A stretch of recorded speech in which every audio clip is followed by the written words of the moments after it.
As president of CBS Records for 6 years, Clive J. Davis was as responsible as any one person for what pop music Americans heard. David Winshaw, another former top executive at CBS Records, was charged along with Pat Falcone, an alleged Mafia figure, with defrauding CBS of more than $75,000 by setting up phony companies to be paid by CBS.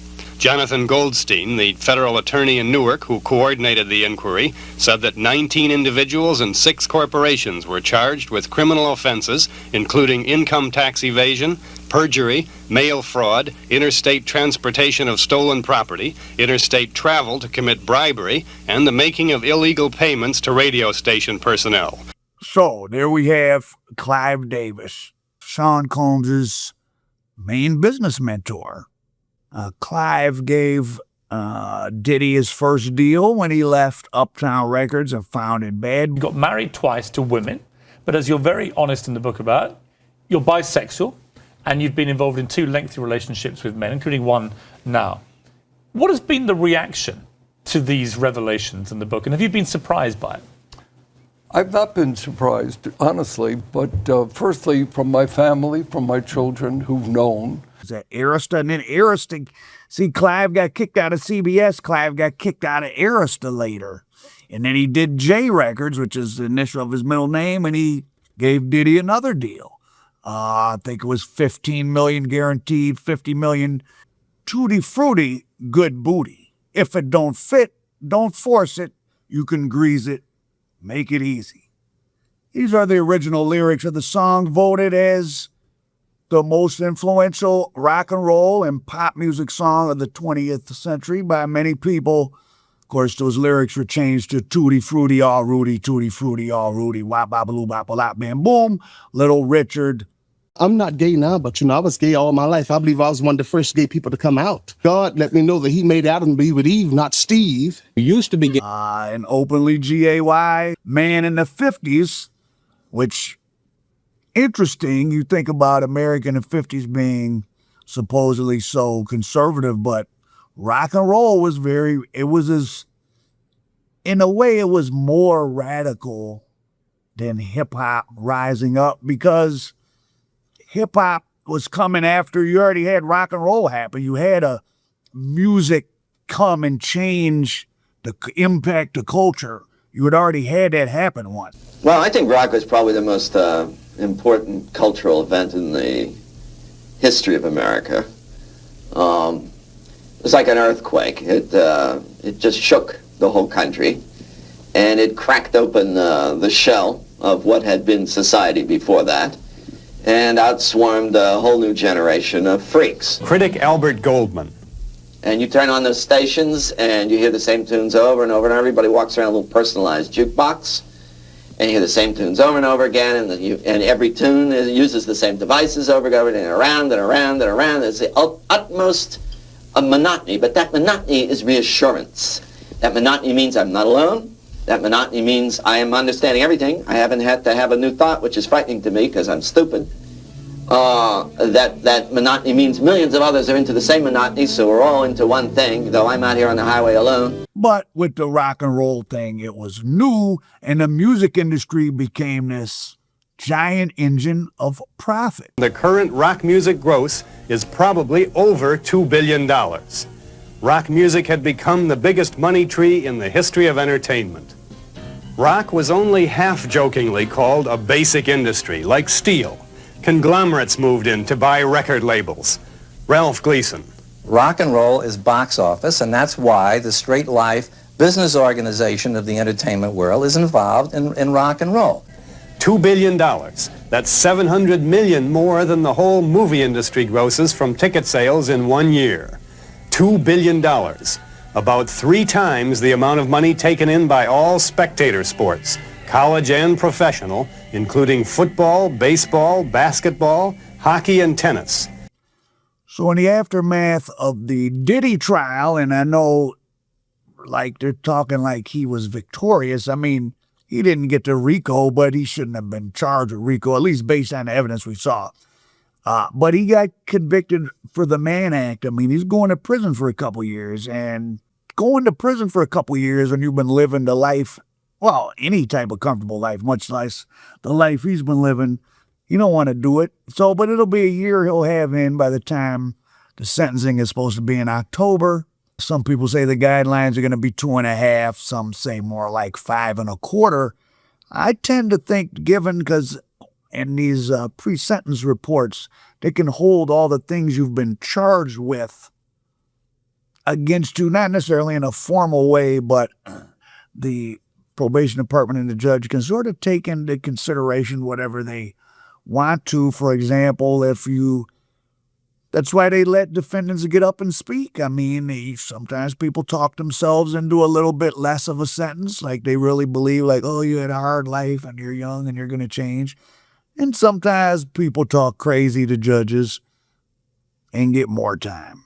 So, given that Diddy, he nearly avoided getting convicted in the shooting back in 2001 and all these other things. And now we're going to talk about Clive Davis here and just how corrupt the music industry is. And speaking of the Mann Act, Chuck Berry, one of the other great founders of rock and roll, this money machine, he was convicted of the Mann Act too. And he was charged with it several times. He was convicted of taking a Native American girl from maybe New Mexico up to St. Louis, and she lived there for a while. She was 14. That's a whole big long story. He did a couple years in the feds for that. And it's funny who gets a pass and who doesn't. It may depend on what you do. Chuck Berry always was popular. Chuck Berry, if you don't know your history of music, listen to some Chuck Berry songs. He went to prison for the Mann Act. So you have a person considered to be Little Richard, Gay, was considered deviant. You got Chuck Berry, who went to prison for a Mann Act, who, when he was older, when he was like 60-some years old, he had a restaurant in St. Louis. He had to pay out $1.2 million. I don't know why they didn't send him to prison. He had secret recordings in a women's bathroom. He had thousands of hours of women undressing and using the bathroom. He paid out a bunch of money for that. And then our other big rock and roll founding father of making money, Elvis Presley. Now, Elvis has his own issues, but I thought something interesting, more to the point of the corruption behind the scenes in the organized crime and the predators in management. Elvis's manager was a guy named Colonel Tom Parker. Well, he wasn't no colonel. Well, he was a colonel like Colonel Sanders, like Dick just would call himself Colonel, I guess. Tom Parker wasn't his name. He had a Dutch, like Jan Verwoekenjakken or one of those type of names. And he fled the Netherlands, possibly to avoid murder charges when he was about 20. Because the little town he left from, like the day he left with no passport, he snuck onto a U.S. ship. A woman was killed and has never been solved. Quite a coincidence. But anyways, he gets to the U.S. He joins the army. He goes to World War II, re-enlists, and then gets out. He's working in carnivals or something. Notorious for cheating people. And at some point, he finds Elvis. But when Elvis died, Colonel Tom Parker, and when Elvis died, Colonel Parker had... Well, first of all, let me tell you this. He had a deal. You think they rip artists off now. He had a 50% commission. He was 50-50 with Elvis. Plus, he stole from him. At the time of Elvis Presley's death, in 1977 or whatever it was, he owed the manager, in inflation-adjusted dollars, the equivalent of $124 million to the Las Vegas Hilton. That's how much money Elvis's manager was in debt to the casino. If you remember, Elvis worked, his last years was mostly in the casinos. It was probably just to pay off the running tab of his manager. Elvis, for as big of a star as he is, he only performed outside the United States 3 times. And they were all in Canada. And Colonel Tom never went. Colonel Tom never became a U.S. citizen. He didn't want to go to the passport office or none of that. So our biggest, the rock icon Elvis seems to have had a pretty dark manager, worse than Suge Knight, owed to Hilton $124 million. Well, maybe not worse than Suge Knight, but pretty bad. And was showed up at Elvis's funeral. Like some people think Colonel Tom, kind of precipitated Elvis dying, R.I.P. the King, from Tupelo, Mississippi. He showed up at Elvis's funeral, got the father to sign over his life rights. He knew Elvis, he didn't have to split the money no more. He was getting it all, and Elvis got more popular after death. I think that Elvis was the first celebrity that got real popular in death. I think Elvis fever isn't what it used to be, but like when I was a kid, Elvis was like he was like white Tupac, like amongst the low-end whites, he was like how Tupac is, like Elvis t-shirts and Elvis conspiracies, Elvis sightings, Elvis. It seems to be over with to some degree, I don't know, but I don't move in Elvis-loving circles. Davis almost single-handedly made CBS Records the leader in the rock revolution, generated substantial profits for the company. In the process, Clive Davis became the most powerful man in the music business. So it was a bombshell when in May of last year, CBS fired Clive Davis, charging that he had misused large amounts of company money. Clive Davis running, these empires of highly respected and protected by his peers on the black side of the music industry, as you can see from this clip. This was a convention of black record industry figures 3 months after Davis was fired. We, as an organization, will never be intimidated. We will not react to charges and allegations. And ladies and gentlemen, your record executive of the year is Mr. Clive Davis. So they specifically were saying this is when Davis was going through his problems in the mid-'70s. We don't care, you're still man of the year. I'm sure he put a lot of money in a lot of people's pockets. But let's go back to why Diddy was charged theoretically with the RICO, Racketeer Influenced Corrupt Organization.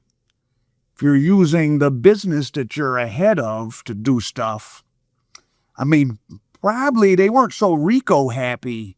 Well, they weren't RICO happy at all back in the 70s. They barely did it on the mob. Winshaw said the $500,000 in Payola went for bribes to black radio stations and that these funds were concealed in the promotion budget of CBS Records. But our sources say that federal investigators are still checking his activities while he was at CBS Records. Clive Davis might have got a RICO back then because Clive Davis, in this case we're seeing, it all started with that big, huge heroin investigation. So in 1973, the feds hit all the big Italians in New York. There was like 10 different indictments of different groups of people they did all at once. None of these people are interested in the music as music. They're interested in the box office. Rock impresario Bill Graham. I'm telling you that rock and roll basically is no different than IBM, Xerox, Sara Lee, Chevrolet. Supply and demand. It's the same business. There's a music psychologist, someone that was analyzing music and society back then, talking about, this is back in the 70s. He ain't talking about having an iPod. So the things we complain about in pop music now, of which rap is, just the same songs over and over. They force you to like something. You open TikTok. I remember it was a couple years ago, them 2 girls on TikTok running, "Hello Christ, I'm about to sin again." Oh my God, they forced that down. At least my algorithm forced it down my throat. And where are those girls now? And shout out to them. I hope they're doing well. But like, they were trying to push them as like some type of big thing. And the video was catchy, the short, but it was really the clever part was them running and whatever the technique the cameraman picked up. And they put a bunch of money into it. The story begins with Pat Falcone, convicted heroin smuggler with ties to a large New York Mafia family. Falcone is now serving a 10-year sentence for drug trafficking. At the time of his arrest, Falcone was co-manager of two singers who then recorded on a CBS Records label. Although Falcone was never employed by CBS Records, it was the association between the convicted heroin smuggler and David Winshaw, the CBS Records executive, that triggered the nationwide investigation of the record industry by the Newark grand jury. Sources at CBS Records say that for more than 4 years, Falcone was a frequent visitor to Winshaw's office at CBS headquarters in New York. And in all these investigations, there was this Pasquale guy that was part of one of these heroin operations, and he was, why is this guy, he was listed as Sly Stone's manager and another big act. They both, Sly Stone and the other big act, were like, we don't even know who this guy is. He's not our manager. But he was listed on the CBS roster as their manager, as you see from this Payola documentary made in 1974 by NBC or whatever, back when networks actually made good stuff. Thankfully, thanks to Hezekiah News and others, I can make these stories nowadays, and we can look at the past and see how similar the past is to the present. But of course, you guys know, because you've read your Old Testament, you know that there's nothing new under the sun. I wouldn't call myself a Christian per se, but realistically, if you take in the lessons of the Bible, you will understand pretty much anything you're going to cross paths with in this life as far as your own tribulations and what other people do to you, because there ain't nothing new under the sun. Humans do the same stuff. Singer Smith's life was threatened by West Coast mobsters in a dispute over a gambling debt. Smith reportedly turned to David Winshaw at CBS Records for help. Winshaw in turn called Pat Falcone.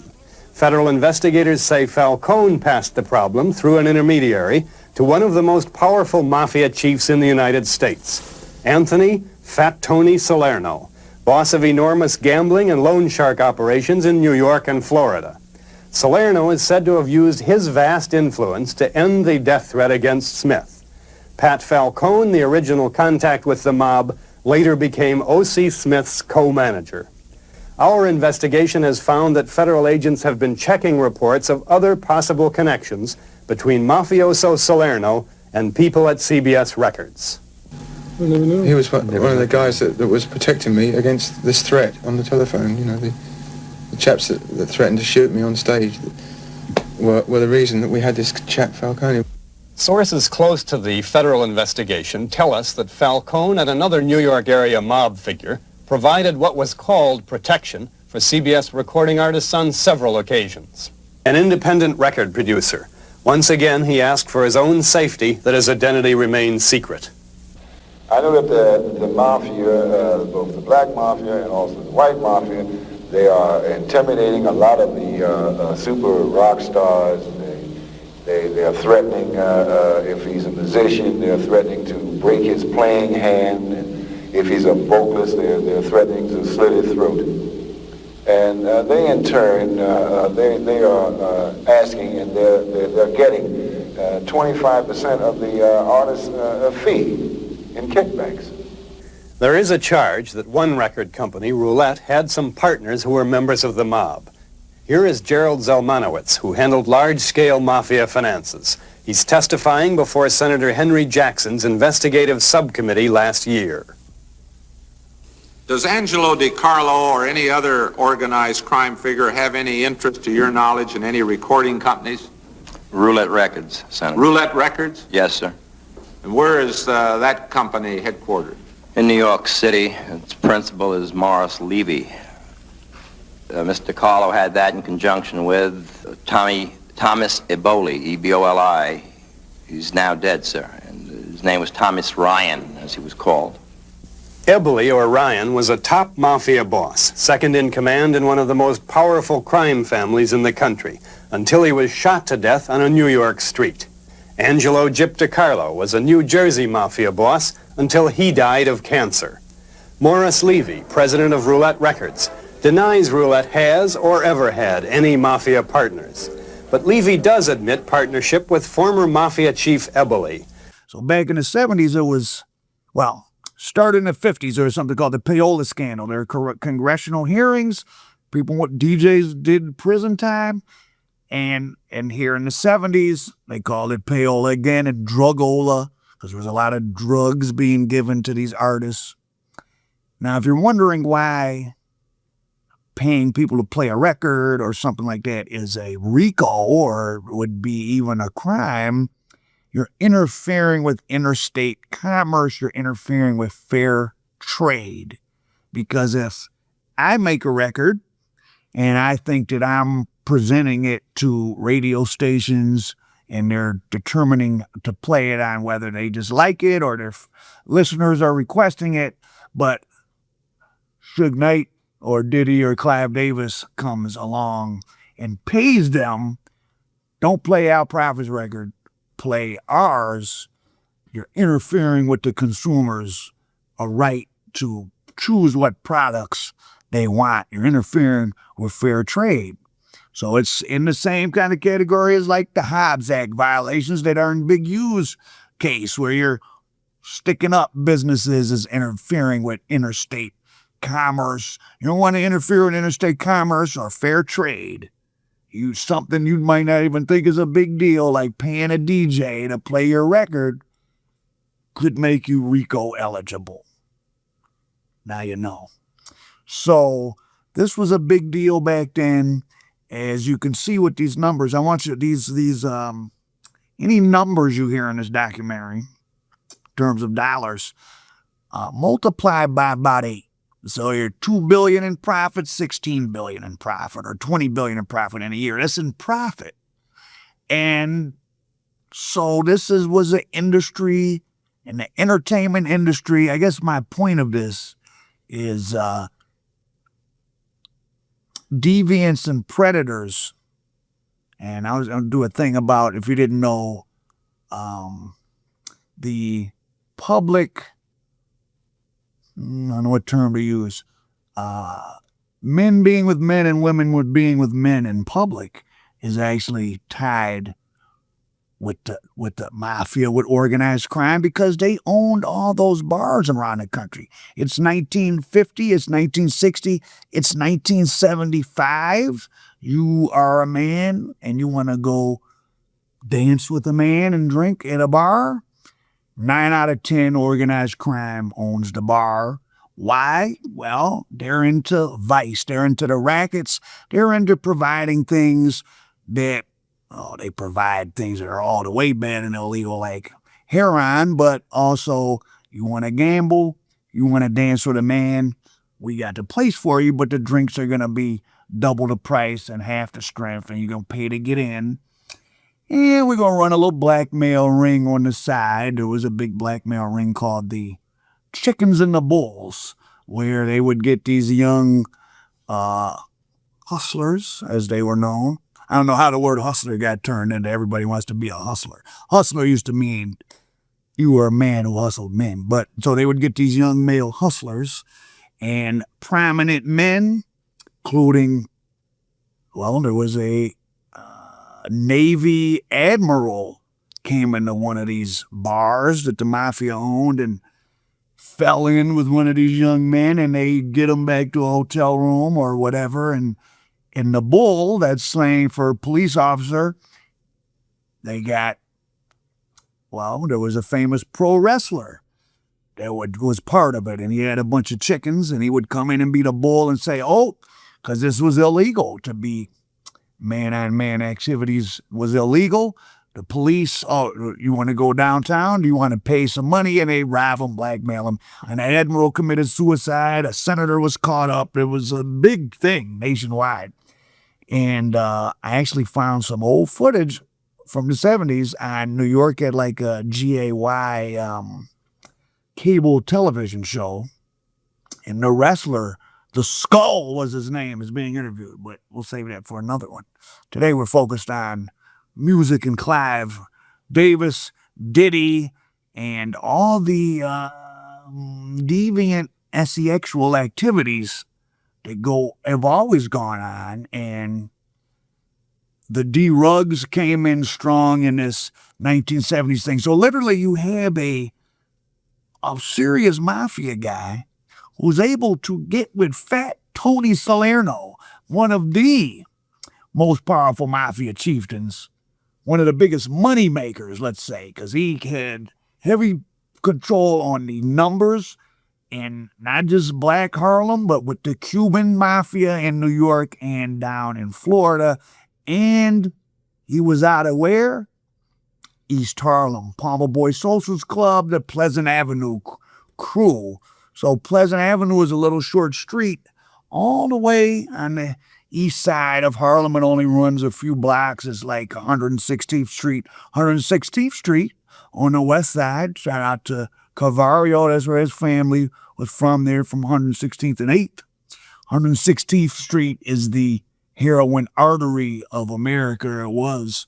And the heroin business going around and being set up is what laid the groundwork for all the other drug businesses to come. So where Fat Tony Salerno's club was there around Pleasant Avenue, East 116th, is ground zero for the drug business in America, truly.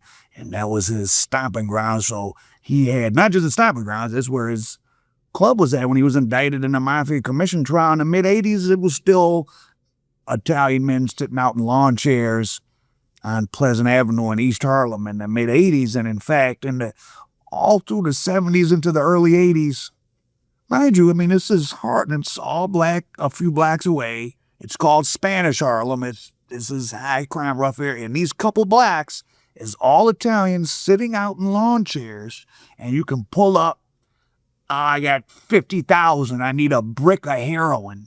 Boom. I need to rent 2 machine guns. Boom. I need to borrow 100 grand. We're going to bring you 110 grand back tomorrow. This is what was going on. Pleasant Avenue. So one of maybe like the most criminalized neighborhood that ever existed as far as dollar value. And it was the mafia. And in fact, one of the first New York mafia family, it's the 116th Street Mob. And they started around there, 1899 or something.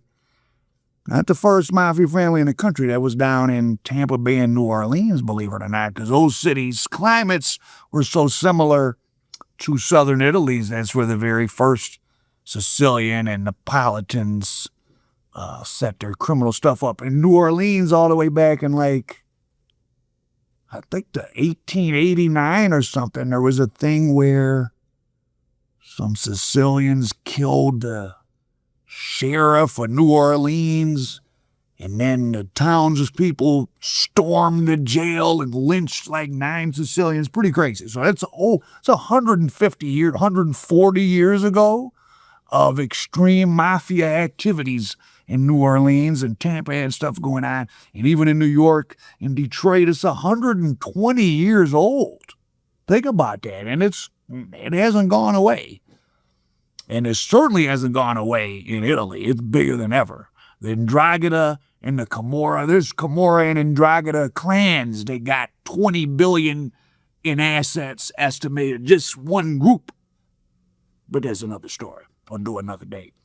So take in all these clips I'm showing you from this documentary made in the 70s about Payola then, and Clive Davis and David Wineshaw, who was known, let's do a quote. David Wineshaw, 52, Vice President of Artist Relations, A&R, if you ever wondered what that means. Artist Relations, what the hell does that mean? So if you thought A&Rs were people that went out and discovered acts, I mean, they can, but they're artist relations. So what the hell is that? That's like a catch-all to have an employee that you want to pay with no specific, artist relations. Yeah, he works with the artists. So that's the job you could put anybody in and give them a classic organized crime, what they call a no-show or a make-work job, You got a big union, hey, I'm going to let you get the contract to build the new stadium downtown, but we need 10 no-show jobs. So I'm going to give you 10 names. You're going to issue checks for $1,200 a week to each of these 10 names. We break it down in the Mafia. That's how we get our money. And it comes legally through these through companies and businesses. And that's how they have so much money in the legal economy, unlike other groups of people that have not been able to infiltrate the legal world and be corrupt in unions and business practices and are stuck selling dope, which you can't, is very hard. So you end up just blowing your money fast and having 50 Cent make a television show about you. Meanwhile, and listen, unlike Courtney Brown, I'm not going to say that most Italian and Jewish families that have money got it from organized crime, but more than a few did. And there's lots of stuff that's owned and was built up by mafia money all across America, all kind of stuff, restaurant chains. And I'm not going to say a lot of stuff because some of them, they're litigious. They'll sue you because it's not proven in court, but, you know, all type of stuff. And to this very day, in neighborhoods in New York where there's pizza parlors and all that, many, not all, because I don't want to unfairly categorize anybody, but a lot of them pizza parlors, there's something in there. They're getting their cheese from somewhere or something. Imagine you got 25 cents off of every can of a big industrial sized can of tomatoes that got opened up in New York City. They get poured on a pizza. Just imagine that. How much money is that every day? Thousands a day of free money? Beats selling dope, beats robbing a bank. And the music industry was the ultimate cash cow because they had these jobs like artist relations or people like Clive Davis and Diddy. And what it's not just the money I can give you, we put you on the jet owned by, who owned Arista, Columbia or whatever it was, or Universal. If I'm Diddy, I have access to what Universal or whoever is on all their properties and stuff. So you kind of have almost like, it's like being the president. And then if you're running an entertainment company that has a bunch of celebrities signed to it who are your, not quite employees, but I mean, if you're the head of a record label and you call up whoever, even if it's Michael Jackson, and say, oh, can you be over here and meet this person or talk to this person on the phone or go to this person's birthday party or come to this party, they're going to do it at least some of the time. That's just part of artist relations. They're going to do stuff back for the label because they want to keep the label happy. And if there's somebody that can make celebrities show up, imagine the other favors you can get, and there's no record of it. And so a business particularly ripe for exploitation, and especially, as we know, who wants to be, which is half of America now, famous for no reason, just because people didn't grow up getting enough love and affection. That's why there's so many troubled people in the arts. Now, you may just be a person like me that has a skill that becomes something that's popular, and that's fine. There's people who can sing, that nothing's wrong with their personal life. But, like, hear about opera singers and, jazz people that can play an instrument. I mean, some of them have problems, but in the pop music, everyone's a drama and a problem because a lot of them don't really have that much musical talent. It's like created. I was watching Ray Daniels, good podcast about the music industry, and he was breaking down, he said Ashanti is the most, what did he say? She had the cheat code from Irv, because Irv liked her. And he broke down like how all of her hits, or her first wave of hits, were just sort of like remakes of songs that had already been popular that they just maybe changed the tempo and the instruments, but she just kind of used the cadence and someone else wrote the lyrics. I mean, that's why rap was different. It was supposed to be you wrote your own lyrics. That's why rap was exciting for a long time when it was, hey, this isn't the corporatized rock music, because rock music was exciting, 50, 60, 70. The music, the big money comes in the 70s. Now, the 80s, it's dry. That's why punk rock and disco arose in the late 70s, because in this exact period of this documentary, the mid-70s, this was the peak of the rock era.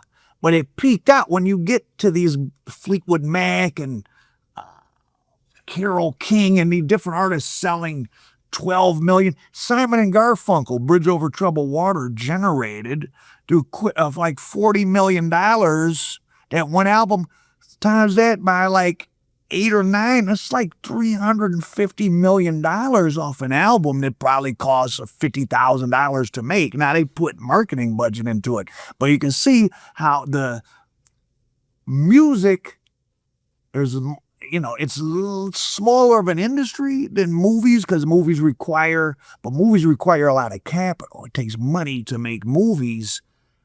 Big musical acts can generate massive amounts of money with much less expenditure. It's almost like infinite. If making a movie is like selling dope, you hit a home run, you quadruple your money. Music, you hit a home run, it's like robbing a bank. It's like, we put up $500,000 to make, 90 million. There's almost no cost relative to the profit. And there's so many places, organized crime or just shady people or managers can steal from the artists. You had the concerts, you just had all this stuff. Back then, they were giving away records for people to sell. Shout out to my man, Tom Gilardi. Older Italian gentleman, city of Metro Detroit, used to stock all the independent records, rap, whatever, and he would take my DVDs and put them in all the mom and pop record stores around in the city of Detroit and in the suburbs. Everyone knew Tom Gilardi or knows Tom, so he just shout out. He told us a story. Now, he was in the business for a long time. His buddy was managing, I won't say the rock band, but a big rock band in the 80s that was signed to Capitol Records. It was time to get the yearly royalties. He goes, and head of Capitol, or whoever the executive, I don't know if it was the head of Capitol, but whoever was in charge of that account or that band, gives him a check. The manager looks at the check. He's like, oh no, I did my research. I found the plant where you've been pressing our vinyls. I know that we didn't sell 621,000 copies. We sold 1,053,000 or whatever. Because I went to the plant and I made them tell me. And the executive simply took that check back, put it in the drawer, and he already had a check for the right amount written and signed, and simply handed it to him. Hey, I just tried to cheat you out of a couple million, but you caught me, so here you go. That's the entertainment business. That's what you sign up for. That's worse than the streets. Sheesh. And entertainment attracts a lot of people. Look at Cassie. Let's go back to Diddy. Ultimately, what the jury seemed to decide and what the public seems to feel generally is, Diddy got what he paid for. Like, she signed up for that. She was in a relationship with him for 15 years, mind you.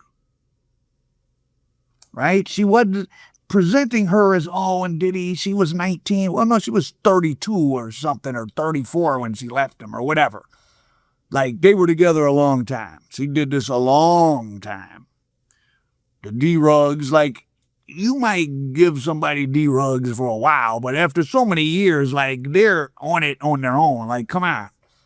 So Cassie was someone that, sold her soul, so to speak, to the devil, so to speak.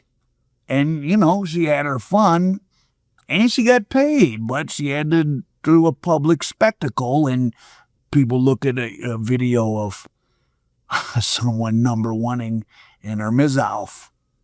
But, you know, she got to go to the Met Gala and wear a fancy outfit, which is shockingly, if you speak to a lot of these women that are involved in various things, focus around their physical attractiveness, whether it's the entertainment business or another business, they'll do anything. It's for the attention. It's to feel special. It ain't the money. In fact, a lot of these girls trying to work you out of money. I mean, if you're dealing with drug addict, streetwalker or something, they may have hungry kids or hungry habits. But like just these beggar girls that now populate social media, they may not need no money. It's that if someone gives them some, it makes them feel important because, I mean, our culture has devolved to where all that counts is how much money you got. Yeah, but he got the bag. Think about it next time you have highly weird dreams.